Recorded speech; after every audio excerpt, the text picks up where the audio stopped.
Wesk, thank you for joining us today. I know it's a little late over there in Australia, but I just want to ask you to introduce yourself to some of our viewers that may not know what you've been working on. I assume many of them do know because some of your recent work has popped off, and we've covered it on our website as well. Yeah, so I go by Weskmods. I do a whole bunch of video game console mods as well as 3D animations. I'm a CRT enthusiast.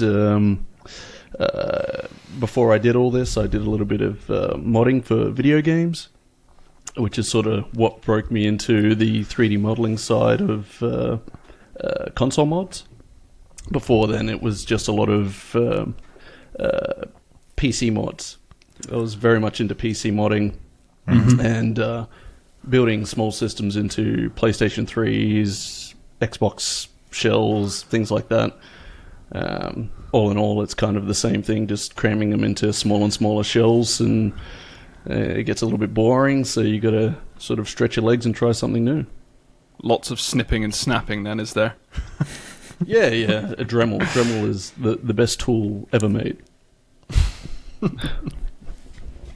So you touched on a little bit about the video games that you were modding. Tell us a little bit about those. Like, what was if that was kind of like your start into the modding world? What was your go-to game to work on? What did you create back in the day?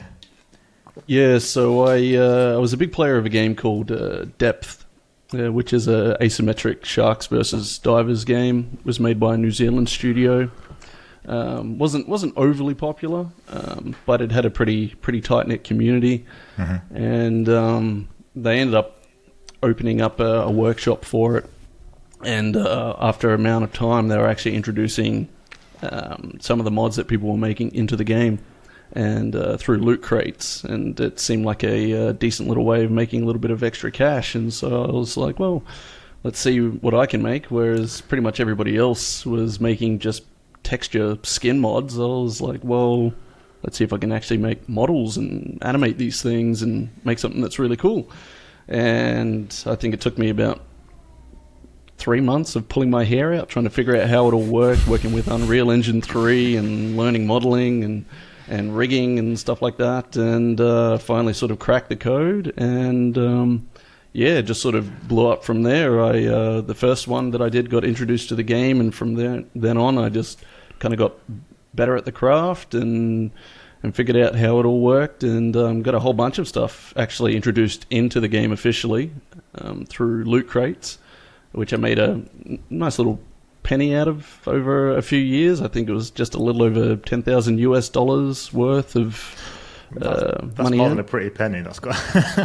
I mean, if it was a lump sum, it definitely would have been, but it did trickle in over the course of 4 or 5 years, something like that. So it was a good little extra piece of cash on the side, and using the abilities or the skills that I learnt 3D modeling for video games, when I sort of dived into the modding field.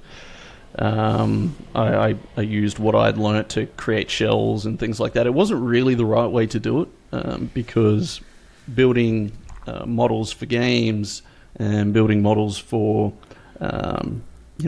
things that you're going to 3D print, parametric type stuff, is a very, very different way to tackle it. So it's learning a few different ways to do kind of the same thing, to do it properly. What year was that when you were dabbling into kind of modifying PCs and stuff? Oh, for a long time, really. I think I'd started modifying PCs probably around 05, 06, something like that, and really started getting into the more nitty-gritty stuff around 2010 up to around maybe 2015, something like that. And then I think I really started to take my dive into the console modding space around 2018. Oh, really? That's like fairly new then.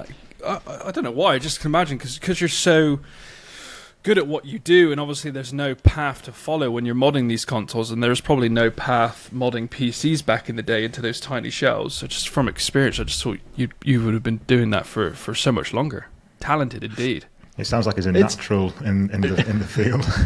It's more about drive, I think, is just finding something that really interests you and seeing how far you can push it. Mm-hmm. And seeing some of the stuff that people had done. I joined BitBuilt, and BitBuilt was primarily a portabilizing community. And I wasn't really that interested in portabilizing. I was more interested in miniaturizing consoles, seeing what we could do in that space. And I had seen Mad Mortar's World's Smallest GameCube video, and I thought that was really, really cool. That just hooked me. Mm-hmm. And, I wanted to do something along those lines, like not so much a carbon copy, but just see where we could take consoles. To think that we could get a Wii or a GameCube that small was just mind-blowing. And I know a couple of our community members are going to ask this question, so I thought I'd do this quite quickly. How did you first get your foot into the modding community? Is it quite easy to kind of integrate yourself there, or was it more of like kind of building and documenting and let the community come to you almost? It's very important when you join a community like this that you read the manuals. People put a lot of time into making all this documentation to make everybody else's life easy. And if you come into these communities and you haven't done the basics, which is just read the damn manual, you're probably not going to do well, because you're just frankly going to piss people off, because you're going to be asking questions that have already been asked 1,000 times before and they've been answered. Just read the manual. So you really just sort of read over everything. Just read, and really get an understanding of what you're working with. And only when you get to a point where, okay, something hasn't been answered, that's when you start asking questions. And the community will actually, be pretty open to answering questions that haven't really been answered. It sounds to me, from what I'm picking up from what you're saying about how you started, we had a conversation with Jordan Mechner last week about getting started with creating Prince of Persia in the 80s and kind of using technology. There wasn't the technology to do certain things, so we kind of learned on the go. It sounds like in a different way, you've kind of done the same thing. You've kind of been given this task and thought, right, I'm just going to not make it up as I go along, but learn on the job, learn on the go, do the... just have a little go with modding this, have a little go with adapting that, and kind of improving as you were going, as you were saying with the loot boxes there, and obviously with the work that we've seen. Everything you do, you seem to learn a little bit more, implement that into the next build, and then you work faster and you create. Have you come from a background where you've always been interested in this kind of thing, or have you always had a brain for diving in and cutting things open and putting things back together again, or has it just been, okay, I don't know how to do this, let's try that? How have you kind of grown up, technologically minded, mechanically minded, that kind of thing? Yeah, so from a very young age, I've always wanted to just pull electronics apart. As early as I could pick up a screwdriver, I was trying to pull things apart, pull apart the NES, pull apart the Mega Drive. Nice. Christmas was fun. Christmas was fun opening that up and then getting with the Mega. No, we've just bought this for you. Put the screwdriver down. Just needed to see how it all worked, how it all ticked, and it's you get to a point where it's no longer interesting to seeing how it works. It's interesting seeing what you can make it do, and making it do things that it's not supposed to do. That's a huge driving factor. Mm-hmm. Which build of yours in the early days picked up in terms of popularity and in trending? That would have been the Ishida, the Wii Portable. So that was, I think, my third real sort of gift to the community. My first one was a small miniature GameCube type device I called the Noob Cube, because that was my first. Yes, that's it was my first design. I really didn't have any idea what I was doing, and I tried to make it as simple as I could for me. And then I released it onto the forums, being like, "Hey, look! If it was easy enough for me to do, hopefully somebody else, can build this as well. I don't think anybody else really did. But then I decided to tackle my first portable, which, again, the shape was pretty rudimentary, and overall, it was a first portable, so it had some pitfalls, and I wasn't super proud of it, but I took everything I learned from that and sort of started to apply it to something new. And one of the big things in the community that had been talked about, in memes, I suppose, for years was a GameCube portable shaped like a GameCube controller. Mm-hmm. And the reason that hadn't been tackled is because, well, number one, modeling that sort of thing is no simple task. Mm-hmm. And number two, we didn't really have anybody skilled enough to do it. And so I thought, well, how can we tackle this in a way that is actually doable? And I was watching a lot of YouTube videos on 3D scanners. Mm-hmm. And so I was like, well, why don't I just get a 3D scanner? I'll 3D scan the controller and we'll just work backwards from there. So I bought my first 3D scanner, which was a giant pile of crap. It did not work well, the first one. It was very expensive, and it looked like a Fisher Price toy. So when it didn't work, I promptly returned it and got one that was slightly more expensive, which is the one that I'm still using for scanning things for the community. It's been absolutely solid, great unit. And scanned the Wavebird controller and just sort of started working on how we could fit a Wii into it. And it took a while. I think it was about a year of work overall with all the changes and working with the four-layer tech guys, Gunnar, Shank, Aurelio. Mm-hmm. And then, by the end of it, we brought the Yoshida to life. And, that was kind of the big one.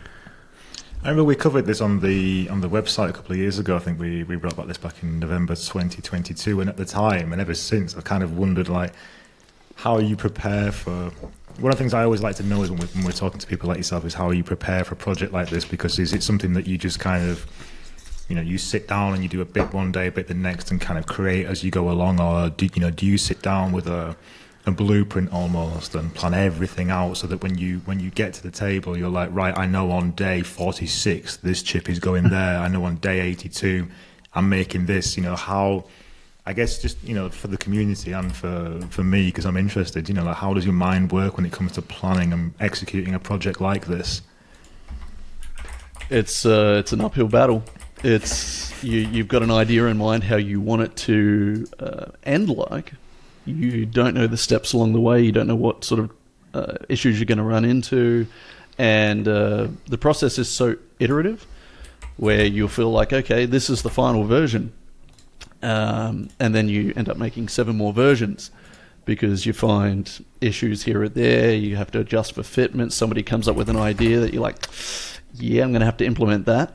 Or people find major issues with it or something that's just not going to work at all. So it's just a lot of just working it out until you're at a point where I feel like you've got to draw a line in the sand, because otherwise you'll just never release it. You'll constantly be changing it and going, it's never perfect, and just finding a point where you're hopefully going to please at least 80% of people and sending it out into the world. There's I think about a few years ago, it must have been 3 or 4 years ago, you've probably seen them, but AliExpress was jam-packed with like these I even bought one. I think there was a portable GameCube, and then there was a portable PS2 that came out, and mine literally caught on fucking fire as soon as I got it out of the box. But you guys must have been building this kind of stuff and seeing the competition amongst AliExpress in the Chinese market. I'd like to see your opinions on kind of. Have you ever tried those really cheap? They're not. To be fair, they were not cheap. They were like $200, maybe $300 for something that barely worked. Have you ever tried those kind of products? No, but a few of the guys in the community do buy them, third hand.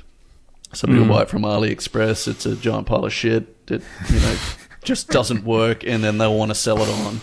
And then guys like Crazy Gadget, who I worked with on the GC Nano, he has a major issue with buying really shitty portables and fixing them up. The quality, we've seen the quality of a lot of these things, cracked them open, posted pictures on the forums, and they're pretty shocking. But when it comes to looking at them as competition, we don't. It's we release these things open source for anybody to build them. If somebody's looking to make a penny off of them, then that it is what it is. It's not a competition. At the end of the day, we don't make any money from this. Hell, we lose a ton of money from doing this stuff. So, how is there going to be a way that you can monetize your work? Like, if people want to buy your builds, can they, or is there some kind of like copyright infringement because you're technically using Nintendo hardware, etc.? No, not at all. Like the Ishida, that's all legitimate, sort of reverse engineer. So there's no issue with that side of things. It's just the time and effort that goes into building these things, and the after sales support, I suppose. People aren't willing to pay the money that these things are essentially worth. The time and effort that is put into these things is quite high, and that's why you'll see them listed for $900, $1,000 or higher.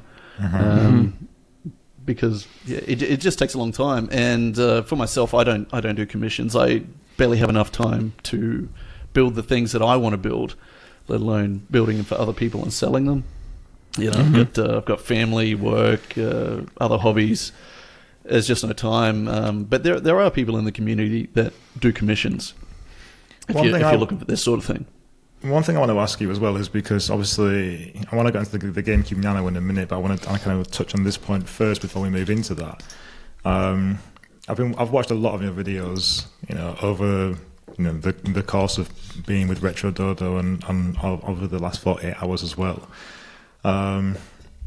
Cutting up parts of existing consoles to go into your smaller consoles. The first time you did that, was there a little bit of, sweat pouring down your face, like a kind of Mission Impossible movie? You've got the knife, you're going to do it. Because for me, I think I'd be willing to pay you a large sum of money to do that for me, because I know how jittery my hands are when it comes to, certain. I mean, I could never be a surgeon, put it that way. And you're there, you're making this first cut. Can you remember the first time you did that and how nervous you were? And I mean, I guess, next question, how many times did you do it before you got it right? Is there somewhere buried in your garden like 100 GameCubes that are sort of like in a coffin that you don't want to tell anyone about? Or, was it quite on the other side of the coin? Did you do it first time and just think, this is easy? The first time I did it was a Wii. And it's not that nervous because Wii's were so cheap that if I messed it up, I had like 3 or 4 more. But as I was doing it, I was like, there's no way this is going to work. No way, this is ridiculous. I'm reading all this documentation going, just cut this off, just relocate this, just put some power here. There's no way this is going to work. And trimmed it all, did everything I was supposed to, and wired up the regulators and turn it on, and lo and behold, holy shit, it's playing Mario Sunshine. I was like, what is this? And I think from that point I was just hooked. So. Yeah, it's that rush, I guess, of like you've done it, you follow the instructions like you said, you come out the other side, it's actually working, you think, okay, like it's almost like a bit of magic to me because, we read about people like yourselves doing this. We read about modders everywhere, just like adding little bits, changing things around. But it still, to me, gets that kind of, 11-year-old boy going into a game shop for the first time and seeing like this new fantastic kind of thing. It's that vibe that I get when you speak like that about just modding and changing and making things do stuff that they shouldn't do. And obviously the idea of putting a GameCube into such a small box like you've done just shouldn't work, but it does. And that excites me. It's like when you go to America and you see like the world's largest shoe or something like that. There were massive things and small things like that just shouldn't be, but work and are incredible. Just excite me so much. Yeah, and I before I got into this, I was watching a lot of Ben Heck. I don't know if you ever watch any of Ben Heck's stuff, where he was making portable Ataris and doing some really cool things. And I was always hanging out for his next video, because it was always something new. It wasn't sort of the same thing where you'll see the same 3-4 YouTube videos of, we put a new shell on a PlayStation 3 or whatever else. It's like, that's not interesting to me. Hacking all this stuff up and doing all this crazy wiring, and watching Ben Heck do this stuff, and it looked like he was a wizard. How is he doing this? I don't really understand. And now doing it myself, I kind of think about people like myself who would love to see these things. And so that's why we're doing these crazy things with the Kawaii and just Dreamcast stuff as well. There's been a bit of a resurgence into PlayStation 1 at the moment. It's just finding some crazy ideas that we think that people are going to enjoy. So for people who haven't, I imagine everyone listening to this podcast has seen, but for people who haven't seen the GameCube Nano, how explain how small it is. What are the dimensions for this thing? Like, if you were to compare it to something that you might find in your living room, and just give like a little brief overview of just how impressive this thing is. Because when we first saw it, we were just like, I'm blown away by it. It's incredible. Yeah, it's to say how small it is. God, I don't think I have anything nearby to really reference it to. But the footprint of it is the size of a Game Boy cartridge. So it's a 1-to-1 with a actual GameCube, but just shrunk down to the footprint of a Game Boy cartridge. I knew he'd have just one like what somewhere, Brendan's got. I knew he'd have one. How many do you need? I got like 30 in front of me. But the thing is, like, we can obviously go smaller. We have with Luke J's short stack, which is his miniature Wii, and now with the Kawaii that myself and Yvettel are working on, which is significantly smaller again. We could always go smaller. It was just a case of aesthetics and keeping things looking like a GameCube or looking like a Wii or something like that. Hell, we can even go smaller than what we've done the Kawaii at the moment. But then you get to a point of, well, what does it look like? Is it just a box? It's not very interesting. So if we make it, let's say, a few millimeters larger, well, now we can be a little bit more creative on the design. I think you sent Rob a sample, didn't you? We've made a video on it on our YouTube channel, and we compare it to Crazy Gadget sent him one. Yeah. That's the one. Yeah, Rob fell in love with it. He was like, I don't want to give this back, but it was only on loan. But yeah, he was well impressed with it, and I think it just goes to show like how much trial and error you guys put into your work and figuring out what to snip and what not to snip. And one thing that I like, and you continuously go on about it, is providing for your community. So everything you do you have the files there? I know you're doing a lot of 3D scanning.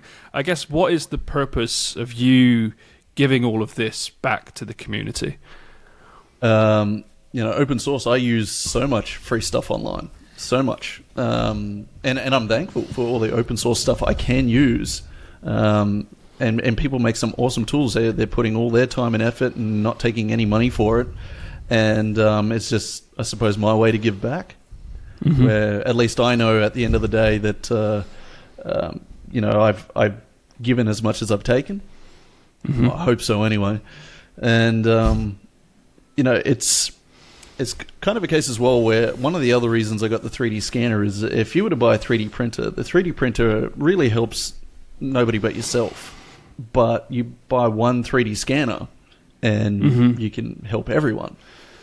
And so even, it was a $2,000 scanner. Use it. Yeah, it wasn't exactly cheap, but now literally everybody has benefited from it. It's one thing we're finding issues with, or found issues with when we were developing a handheld history is the book. It's just general images, 3D scans or files, and even because we're developing a stand for Game Boy cartridges, and we want you to be able to put in consoles as well. Finding open source scans of that kind of stuff is still quite tricky. So I just want to say thank you for putting in all of that work and making it open source, because I guess people like us and people like yourselves and modders can just kind of mess around with it, have a bit of fun, and create cool things for the community to consume. Yeah, sure. In terms of like 3D printing and scanning and stuff, how would someone who's new to this get involved? I know you say you purchased a 3D scanner. Is it as simple as that and just trialing and testing? Yeah, look, I think if you want to get into anything like this, first of all, get a 3D printer. Absolute game changer. I think everybody should have a 3D printer nowadays. It's probably the most used tool out of all the tools I own. It's almost liberating, and if my printer broke, I would buy a new one very quickly. I don't think I'd be able to continue doing what I like doing without a 3D printer. So grab yourself a 3D printer and use that as a starting point. Mm-hmm. And what Whether it's you work with scans, like what kind of stuff are you scanning at the minute? Obviously, I've had a look on your website, and you can see, where you're working, obviously on your Twitter as well. You're constantly getting new scans for different controllers and different consoles. What's next on the agenda of something that you want to try and get hold of and work towards?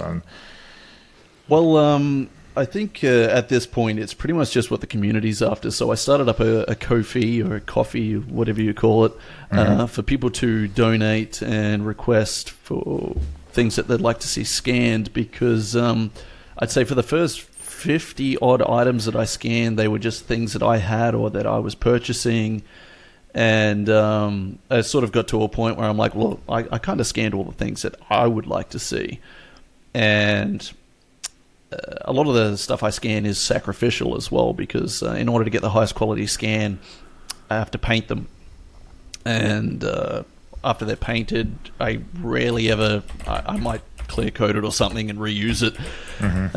But a lot of the time the shells just kind of go in the bin. So that's when I sort of had the idea of, well, I'll just start up a donation pool and people can just donate, and if I get enough money in the pool. And initially I was kind of expecting that maybe over the lifetime of the pool it might accumulate $500 or something, and I figured, well, that's enough, that's covers a few things. And I think to date, it's not even a year old yet, and I think it's hit about $2,500 worth of donations. So we've had a whole heap of extra stuff done. At the moment, I'm pretty much on top of everything that people have requested. What's your biggest requests? There's no one. I think for a long while there, people were asking for 3DS stuff. It was the Vita, PSP, and 3DS. So a lot of the handheld stuff. Problem with getting those is that even in poor condition, those things are still pretty expensive. So I would always try to find things that were faulty, because I'm going to pull them apart anyway and paint them and whatever else. I feel bad, destroying perfectly working units. But we got a lot of that done now. There's still a few DS units that we haven't done, but guys like Camp, he's making actual 3D models of them now, using the scans as reference, so that we have full parametric models that can be used for 3D printing, CNC, all those sorts of things. So it's really opened the door for that sort of thing. So let's have a little bit of we haven't really touched upon the PS2 Ultra Slim that you did. So let's have a little bit of a chat about that. How compared from you starting with the Noob Cube, how long between that and then getting to the the PS2 work? Because obviously that's like, it looks to me, I've not seen one in the flesh, but it looks to me about the size of a Wii Mini. Is it that, are we talking similar size? We're talking smaller?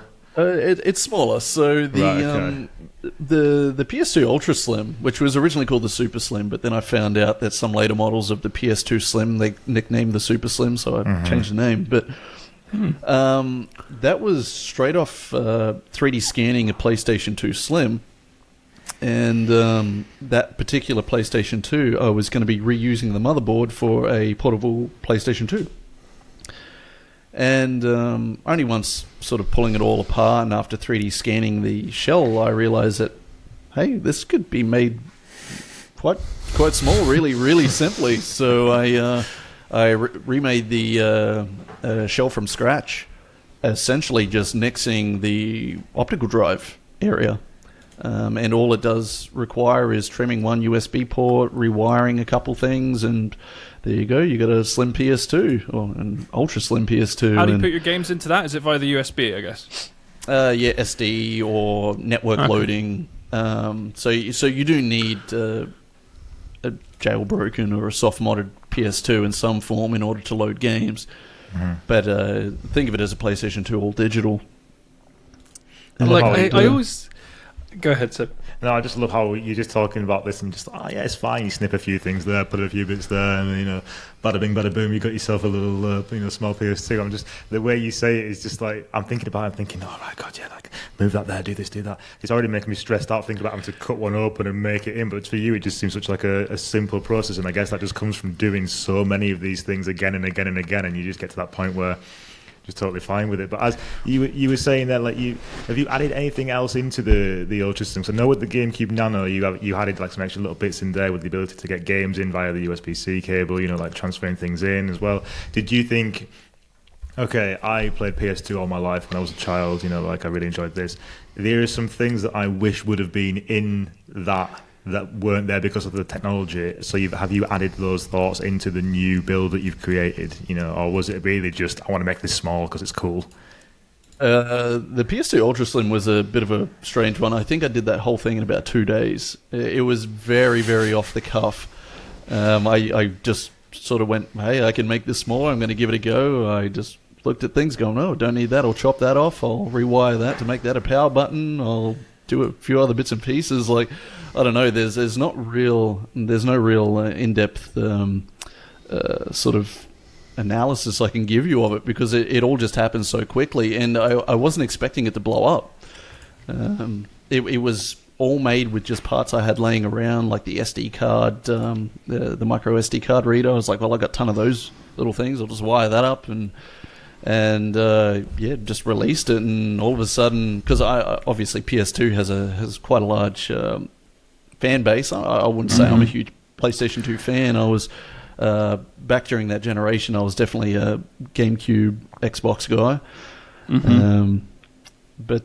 It just blew up way bigger than I was expecting. So it's nice if it blows up virally rather than blowing up like your PS2 handheld branding, isn't it? Like it's at least this one is social community. Yours was just flames and possible death. So yeah, I never bought one again after that. I saw Macho Nacho's video on it and how he kind of had to go through all of the steps.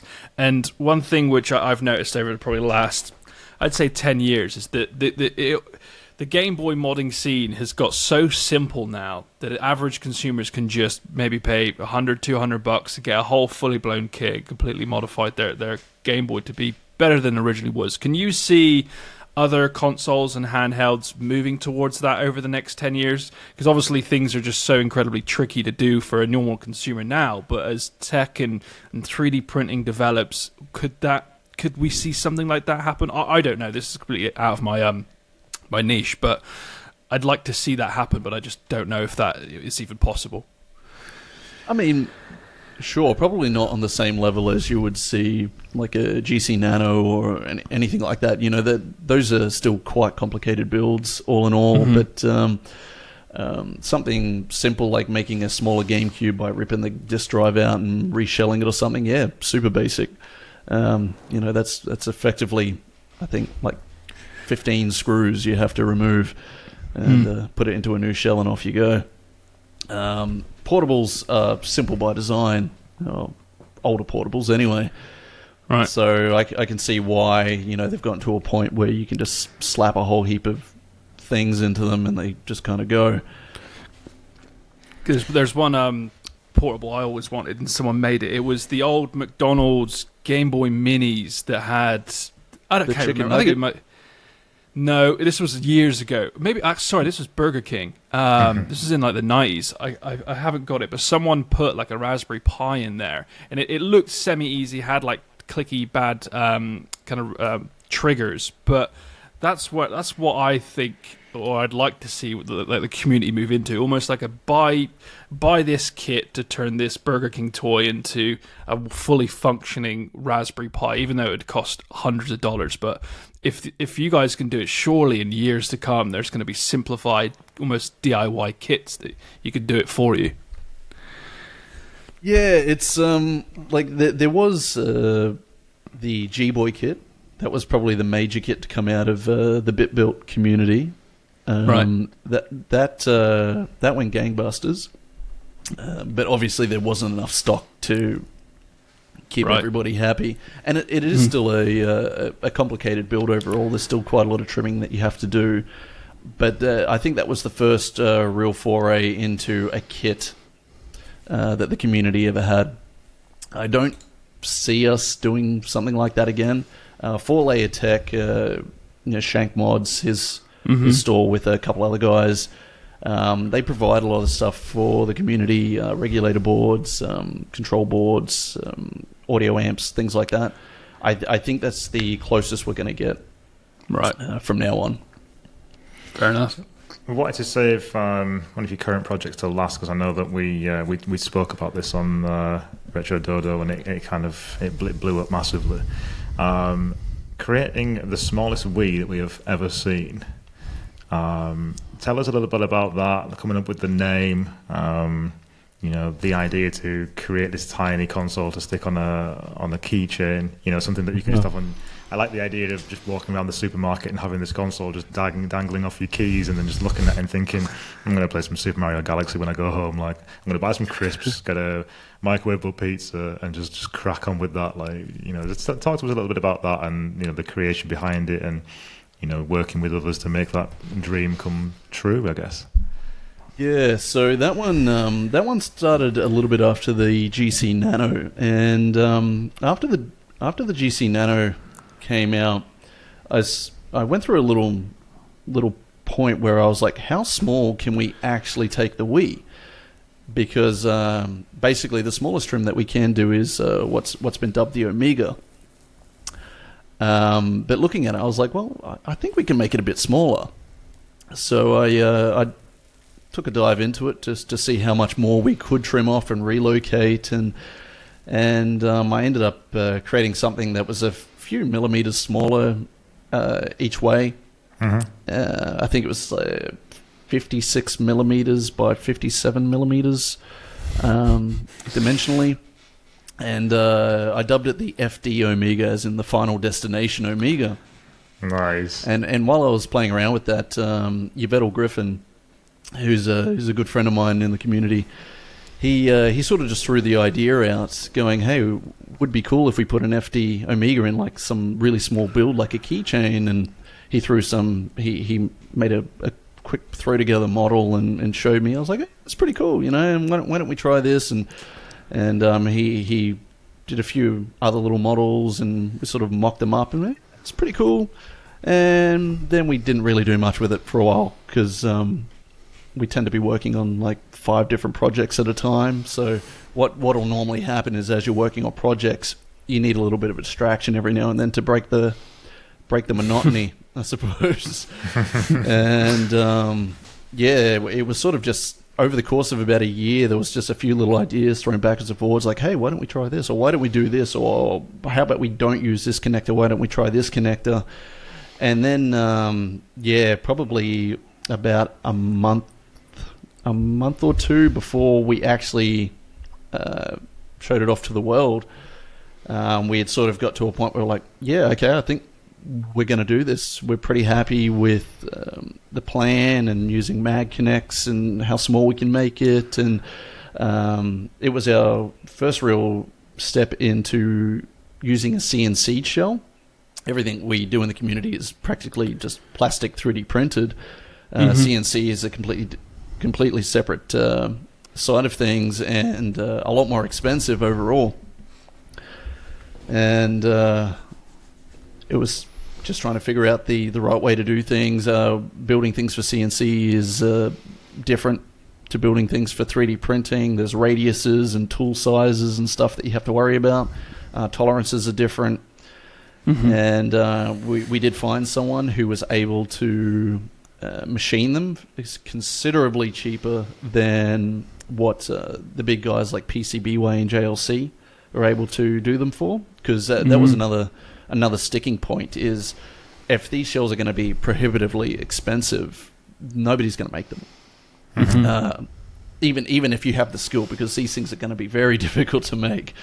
Even if you have the skill, if the cost is too high, people just aren't going to do it. So the initial thought was, we'll do a buy-in where if we can do an order of at least 30 or so from a site like JLC or PCBWay, it'll bring the cost down enough that hopefully everybody can get a pretty decent price. But luckily we didn't even need to do that. We found someone within the community now who's able to do it and get everything done on the shelf side of things anyway.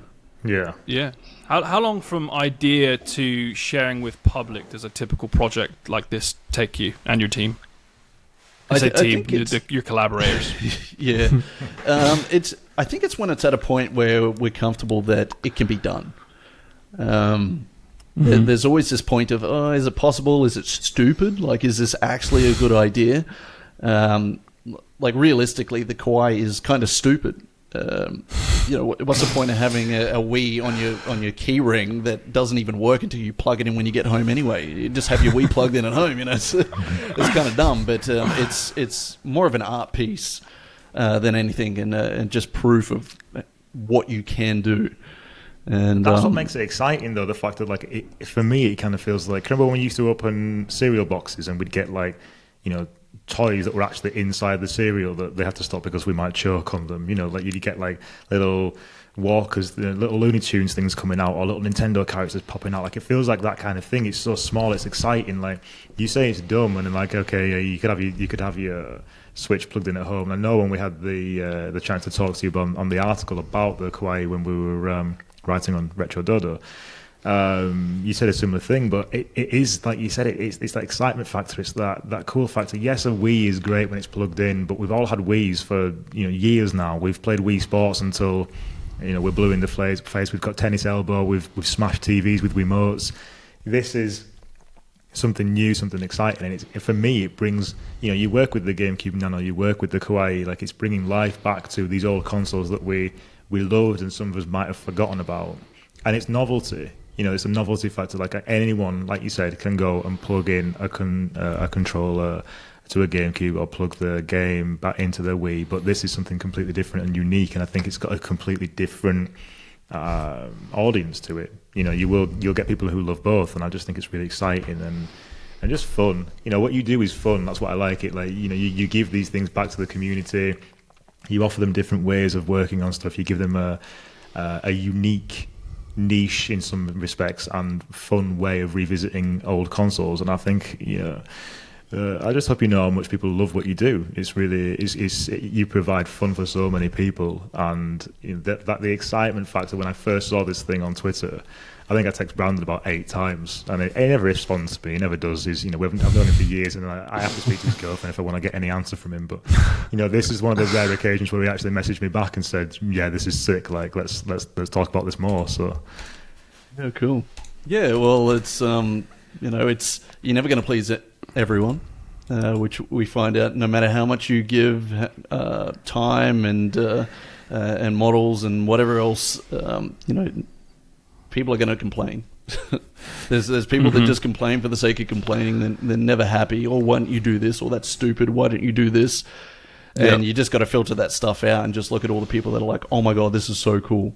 And, I'll admit that when it comes to Twitter, I will post stuff and then not even look at it for a week, because most of the time I don't care what the responses are. It's the best way to deal with Twitter, in my opinion.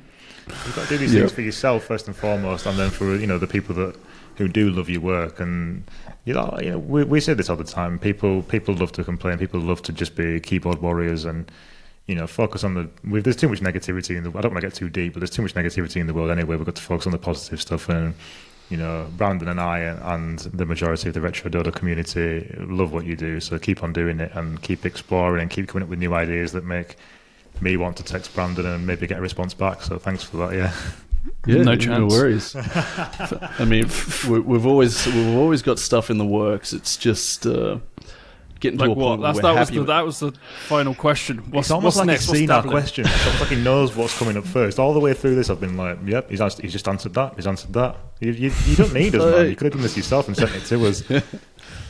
I mean, I've already showed off a couple things. Like the Dream Blade, which is a very cut down, slim version of a Dreamcast. Nice. That does not need much work to be finalized, really.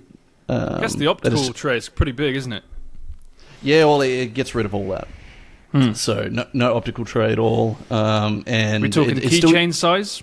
No, not keychain size. Think similar profile to the PS2 Ultra Slim. So smaller than a PS2 Slim. I think I posted a picture, and I think 3 of these things stacked, maybe even 3.5, is the height of a regular Dreamcast. I think you're doing that at the right time, because everybody. I mean, we've been talking about it for years now. The Dreamcast Mini. Everyone wants Sega to release it, even if it's a preloaded piece of crap. People want it, and I think now's a good time to dabble in that. So I'm excited to see that. Even though I'm a handheld boy at heart, but yeah, I'm excited for that one. So what with the Dream Blade? What VMU work is there with that? Is that integrated into it? Is the No. So it's just a small Dreamcast console. So you plug a controller in, and it'll work just like a regular Dreamcast, effectively. Nice. Magic. Albeit without a disk drive and a few other little bits and pieces like built-in HDMI and a couple other little features here and there. But yeah, it's just a new form factor, a new design, sort of.